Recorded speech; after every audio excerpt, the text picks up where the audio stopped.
nagtatakip siling kagigising ko lang. Kanina, kagigising ko lang kanina. Tapos naisip ko na, nakaupo ako, magmuni-muni po ako. Naisip ko tuloy na may gagawin ako itong mga punda ng una. No? Papalitan ko ng pundya. Tignan nyo. Oh, madumi na. Ayan o.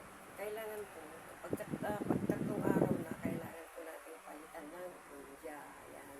Magpapapalit po tayo ngayon para, yun nga, sabi ko, kapag pinalitan mo ang pundya yung unan, presko sa amoy, mabango, di ba? Kasi, ano ito eh, yung pawis natin, yung sabon, mga shampoo. Kasi iba yung pawis natin sa gabi. Ayan. Ano lang po ito, saglit lang kasi nagpapatugtog yung kapitbahay ko, baka makapiright ako.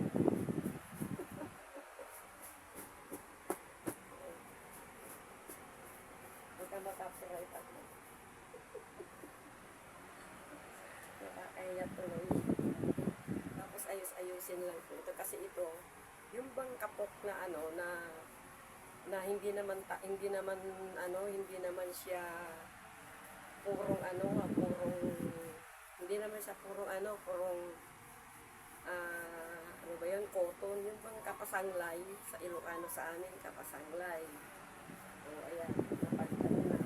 Then pagkatapos kong palitan yan, pero isa-isahin ko muna paano. Kasi, ito nga, ang daan, tignan nyo, ang layo ng kulay sa bagong laba. Diba? Bagong laba ito, papapalitan.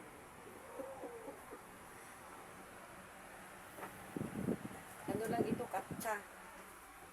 Katsa lang ito. Kaya inaapura ko kasi baka magpatugtog yung kapitbahay ko ay makakakapait ako.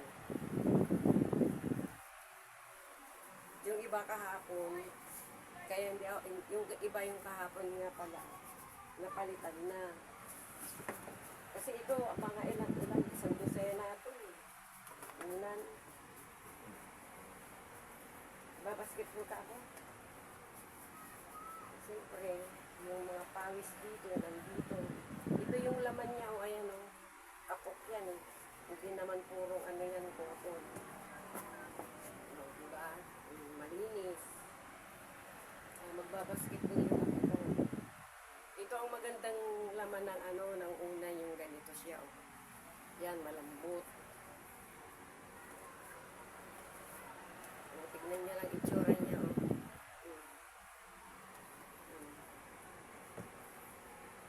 Kailangan palitan talaga. Ang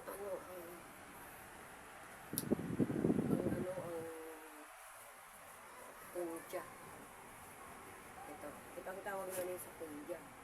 Ito, nakakatsa. Maganda kasi ang katsa habang tumatagal, pumuputi. Saka matibay ang katsa. Noong araw yan ay ginagamit ng nanay ko noon, yung punda namin is katsa.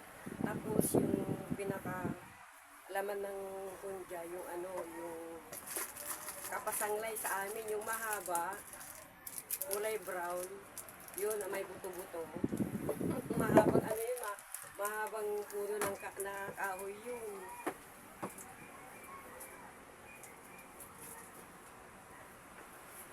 Mahabang punong kahoy na yun. Tsaka, ang ginagawa ng nanay ko nung araw is mag-iipunin niya yun hanggang siya. Ang hirap kaya mag-ipon ng gano'n na yung laman ng unan. Ang hirap. Kung saan-saan ang nanay ko nun, kung saan-saan nakarating nun para maghanap lang ng gano'n. Yung palaman talaga ng ganito.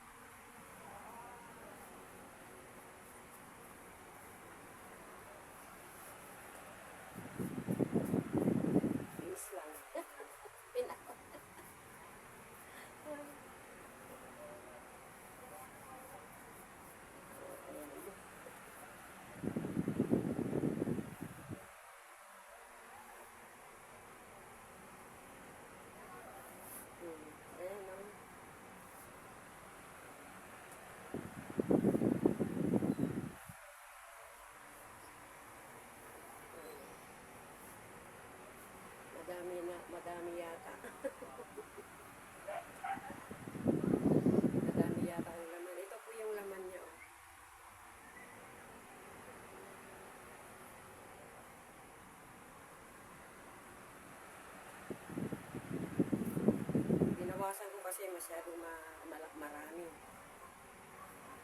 Pwede naman bawasan. Gagawa ka ng isang ano ulit.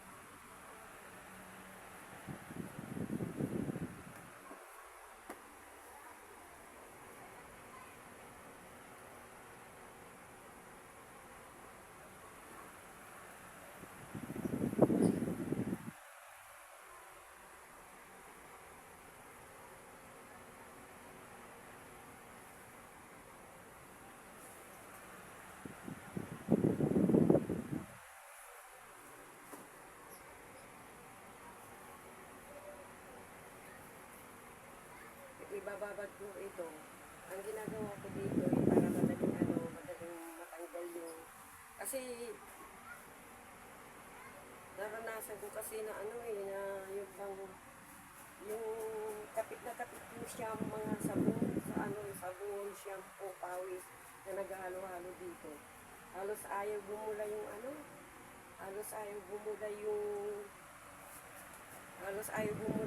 yung sabon.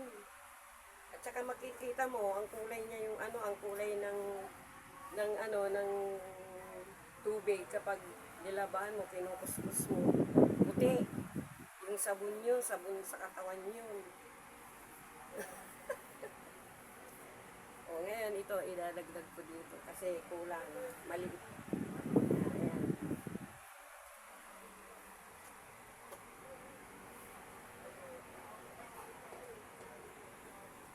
Ayan. Diba?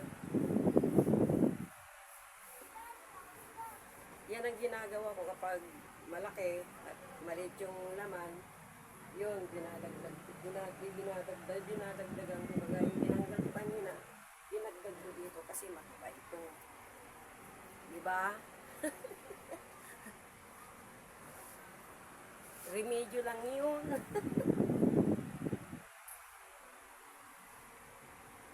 Tapos nito, ayan o. Yan. Tapos lang inaayos. Kasi ayusin mo muna. ayusin muna. Diba? Ayusin muna. Tsaka mo tatahiin o. Ganyan. Tatahiin ko naman yan ngayon. Ganyan.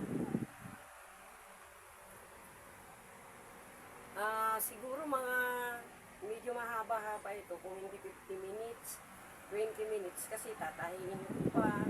Lagyan ko pa ng punda ng unan. O, diba?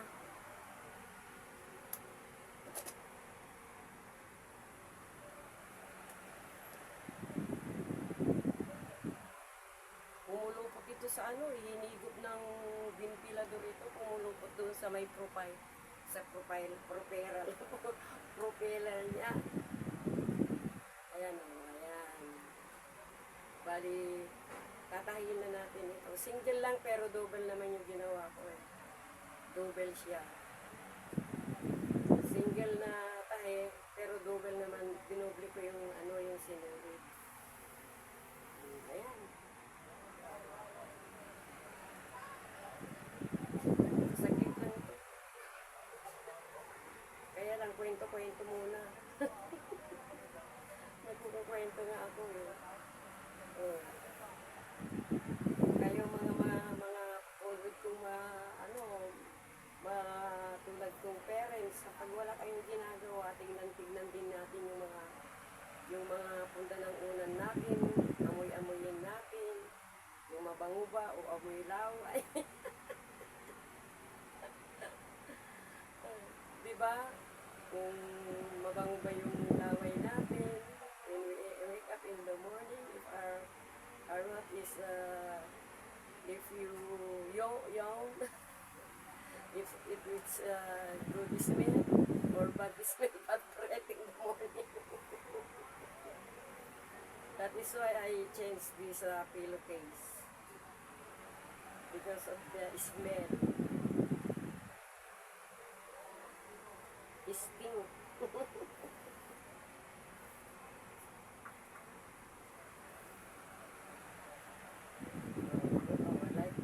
Like this and like that.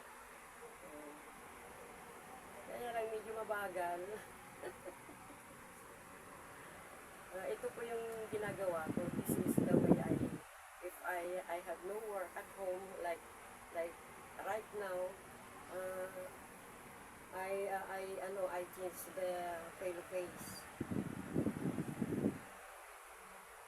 so that if our husband come to our home and when he lie down in the bed, the pillowcase is so smell good.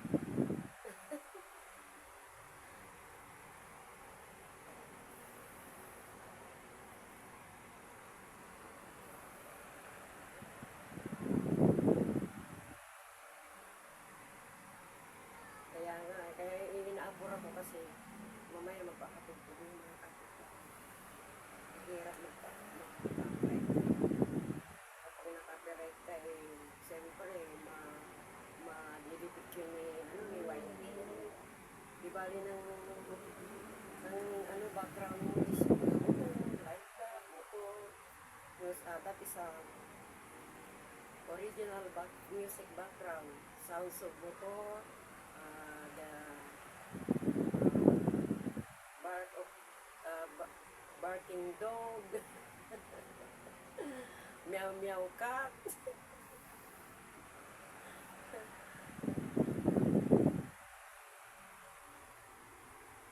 Kaya nga ito na nga yung ginagawa ko ngayon. Oh, 20 minutes. Siguro nga, tama yung tansya ko is mga 30 minutes yung apat na ulan. Pero yung pinapakita ko po sa inyo kung paano po natin gagawin ito every 3 days. Every 3 days po. Ganun din yung pobre kama. Kung gusto nyo every other day, kung masipag-sipag kayong maglaba. Sa akin, siyempre, ako nag-DBP. Ginagawa ko is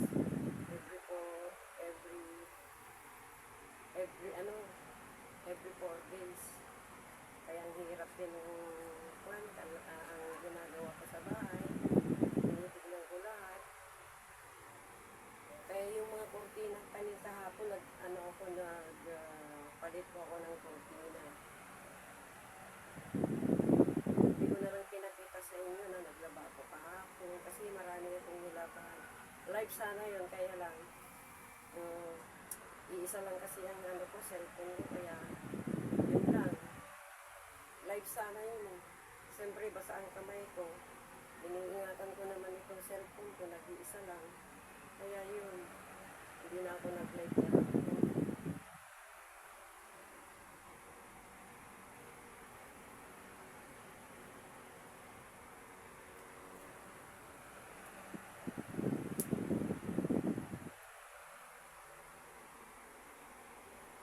Diba? Okay na.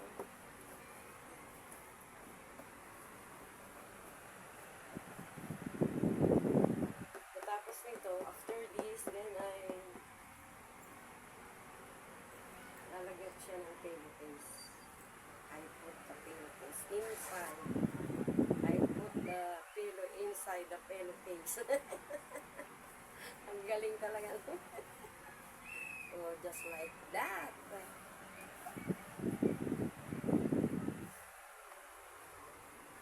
Ulit-ulit.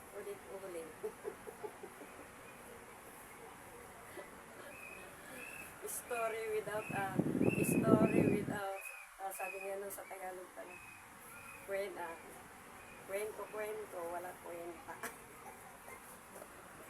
Pero siyempre kapag hindi naman kayo mainip, siyempre magkukwento din ako, di ba? Masyadong malaki, mataba. Pero kasya siya.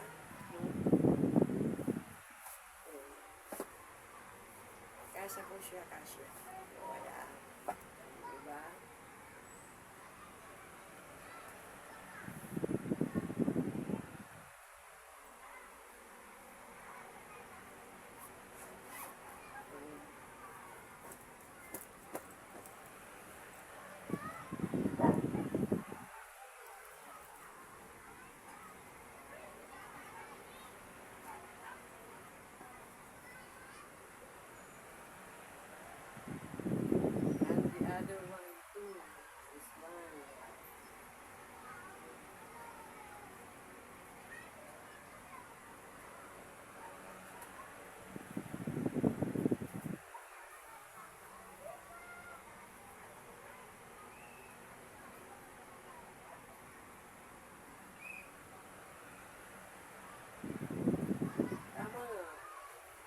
tatantsahin ko lang.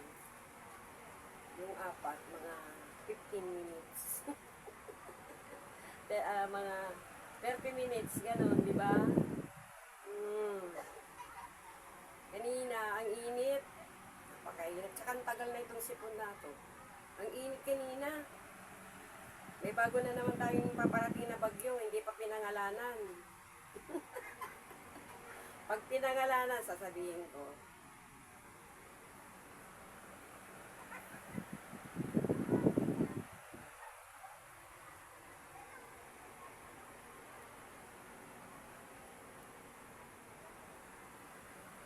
Kaya ang init kanina umaga. Dapat sana, tinatamad ako kanina umaga na mag-vlog kasi mainit na.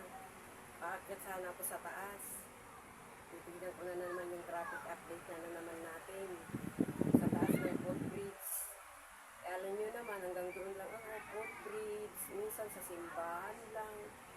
Hindi na ako makalayo-layo. Maganda sana sa mga Luneta, sa MOA. Kaya lang wala na akong time na pumunta doon. Iniisip ko kasi yung hanap buhay araw-araw. Kaya pambili ko ng aking maintenance ngayon. Buti sana kung mura yung isa. Pag wala akong pera, pag yung isa kasi sa puso, pag may pera ko, binibili ko yung branded, Endure. Pag wala akong 25 pesos, dun ako dun sa 9 pesos, dun sa generic, Endure, ay sa Survive. Yun ang gamot ko na sa puso. Kasi lifetime na yun. Nakita kasi sa ECG ko, yung isang ugat ng puso ko, yung ugat ng puso ko is may barado. Kaya ischemia ang nakalagay doon. Kaya iniiwasan ko yung mga matataba, mamantika, maalat. Totoo po yun. Kasi ito nakuha ko lang sa mga keso. Hindi naman ako kumakain ng mga karne, mga adobo ng araw, mga manok. Kapag kasi ako, ang mini-merienda ko kasi nung araw, ay ulitin ko na naman. Yung keso ba, tsaka yung cheese whiz ba, di ba masarap yun? Lalo na yung ilagay mo sa isang tinapay, isang kutsara. Ganun ang ginawa ko kaya nung 48 years old ako, yun, dun ko na natitip yung ugat, yung isang bara yung isang ugat ko, may bara, kaya nga, binigyan ako kagad ng gamot na pang lifetime. Kaya naman, ang ginagawa ko minsan, nagtitipit ako ng bawang. Alam niyo ba yung bawang? Pinitipit ko yun, para lang maibsan din minsan kasi kinakapos ako sa paghinga, gano'n. Mahirap din, di ba? O may gano'n, high blood cholesterol kasi ako eh. Hindi naman ko diabetic, kaya lang, sabi ng doktor kasi sa San Lazaro, na once na mag-high blood ka, sabi nga, once you have a high blood, once din na meron kang na magkakaroon ka ng diabetes. Oo, ganun nga. Kaya ang inya, I pick one na metformin once a day. Yan ang advice ng doktor sa akin. You must take one metformin once a day. So, I follow the advice of my doctor because my doctor is from the government hospital. She's, but I forgot his name. She's nice, doctor. Good doctor too. Galing mag-advise. If you want to cure your heart, sabi niya sa akin, stay away from fats, cola daw. Kaya naniniwala po ako sa sabi ng doktor sa akin. Stay away from the bitter. Yung ba yung bitter? mapait, ano ay bitter. Ano ba yung ano? Yung sa English ng ano, ng maalat. Yun ang sabi sa akin na stay away from the fats, cola. So, I stay away that and iniiwasan ko kumain ng ganoon para mabuhay tayo ng matagal. Then exercise. You know that? Exercise in the morning. Yes, we have to exercise in the morning. Even though 15 minutes or 15 minutes or 10 minutes. Yan ang sabi ng doktor sa akin. You have to exercise 5 times a day. In 1 week, you must exercise 5 days.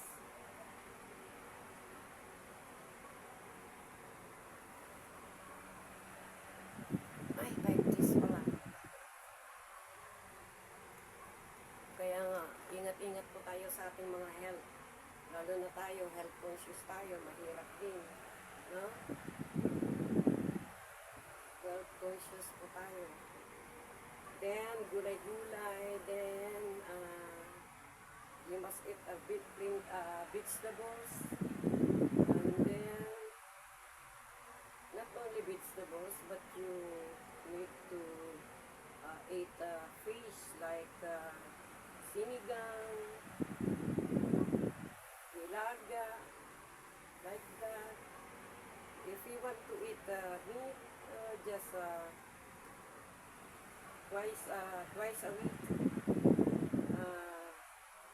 Yung laman lang. Yung laman lang ang kainin. Huwag po kayo mag-adobo kasi pag nag-adobo po kayo, yung katas mo ng niluto ninyong manok, adobo, sinabaw nyo, nandun na yung cholesterol. Yun ang ibig sabihin ng doktor. Sa prutas naman, saging para sa mga potassium, kagaya nating mga senior. Tapos mag-ano din tayo ng lemon. Lemon na may tubig, lagyan mo ng honey, isang kutsara lang, ganun lang. Huwag na kayo uminom ng cola. Kung kayo nasanay kayo sa cola, uminom ng cola, huwag na kayong mag-cola-cola dyan. Huwag nang magpatis-patis pa. Kasi kapag nagpatis po kayo, nandun na rin yung tataas ang ating mga ang ating dugo. Doon at halo-halo ang pagkain natin ng patis. Nitrite, ano ba yun? Sa English. Kaya mahirap po yun. Hirap po. Lalo na pag mild stroke, mahirap pag mild stroke na. Mahirap po yan. Kaya nga, pinagsasabihan ko kayo kasi ganun din ako, ayoko ma-mild stroke, pero hiniiwasan ko talaga yung kumain ng mga kataba, mantika. Hirap po yun. Pwede mo naman yung steam na fish, at lagyan nyo ng sibuyas, bawang, ganyan, tapos lagyan nyo ng kalamansi, ganun lang. Pwede yung soy sauce kasi yan ano ba yan, gulay, soy sauce, huwag patis, huwag asin. Kung asin naman, sprinkle lang. Mas nakukontrol mo yung asin kaysa yung patis. Sprinkle lang siya kasi kapag sprinkle, medyo matambang ito, ganun yun. Ngayon, kung nagtimpla kayo ng ulam naman, yung matabang, bahala ka nang magtimpla. Pag matabang ang luto ng anak nyo, medyo matabang, kayo nang magtimpla. Na kayo, i-separate nyo na yung ulam nyo. Ganun nyo lang yun. Diba? Separate lang yun. Para iwas tayo sa sakit. Hirap magkasakit kaya ngayong panahon na ito.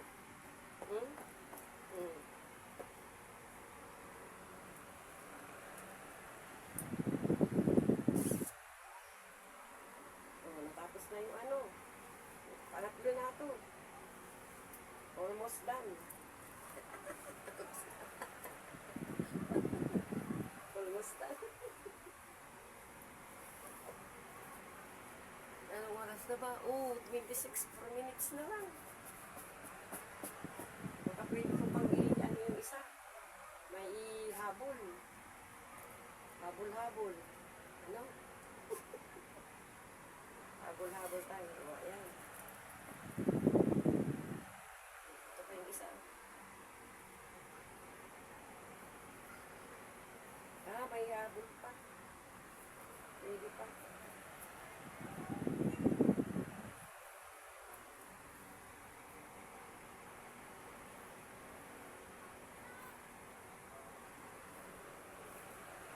Pero kung ihabol ko na pag 30 minutes na, isasara ko na ito, mag-goodbye na ako. Kasi sabi ko, hanggang 30 minutes lang. Kasi ngayon lang ako nag-vlog ng 30 minutes eh.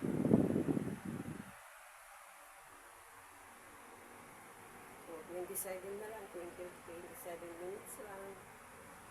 Ah, mapwede pa, may habol ko pa. O, ayan. Sa pananahin na nga lang, ano, diba?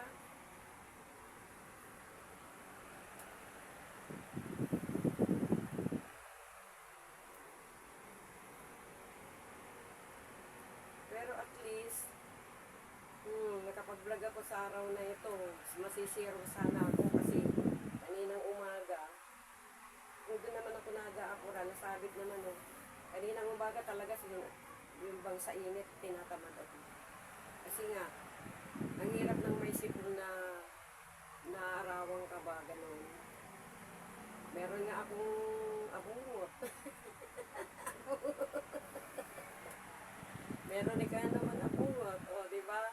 Kaya lang mainit pa rin, iba talaga yung sana, kasi sabi nga sa radyo, sa madaling araw, talagang maginaw na. Pag malapit-lapit na ang December, lalo na sa probinsya, kailangan mag-long sleeve tayo para iwas tayo sa sipon, sa lagnat. Kasi panahon talaga ng sipon lagnat ngayon eh.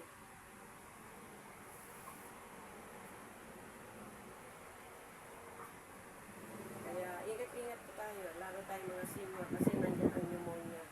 Sa katulad nating mga senior na nagpapabakuna tayo ng, ako nabakunahan ako ng pneumonia nitong April lang.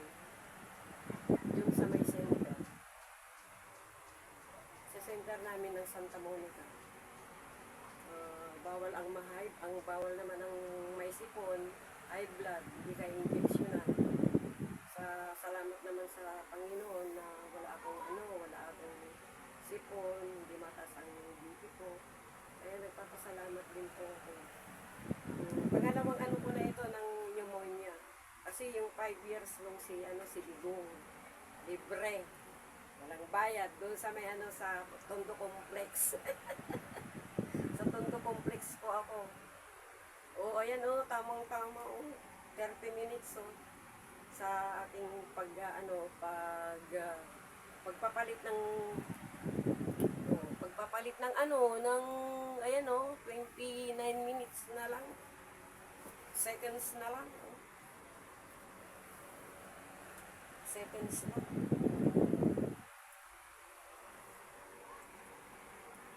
Thank you so much.